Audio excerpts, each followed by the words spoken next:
Hello everyone, and welcome back. Tomorrow I'm going to go to work and get the guys started. I have a 1 o'clock meeting on an upcoming job. And then from here I'm heading up to Cloquet to pick up Melissa. And her and I are heading to the tent. Bear hunting opens up on Saturday, so my dad will be out in the stand Saturday night. I'm bringing up a couple extra coolers for him. If he does get a bear, they clean it, skin it, cut it all up for him, and it'll be ready to go into coolers. So he asked me to bring a couple coolers up for him, hoping that he'll get one. We'll just have to wait and see. I brought the 15-horse Johnson in. Remember last time I was up there, the impeller went out. Had him put a new impeller in it, just go over it, check the fluids and everything.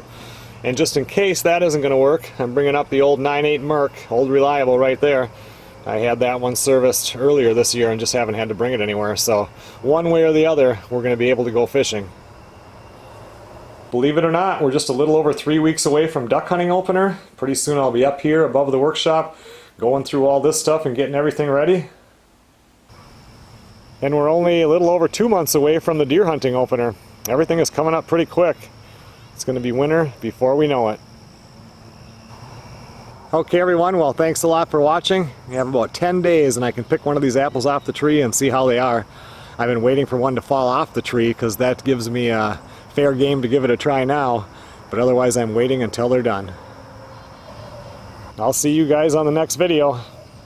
We'll start filming tomorrow. We won't get up there until pretty late tomorrow afternoon or early evening, but at least we'll be at the tent.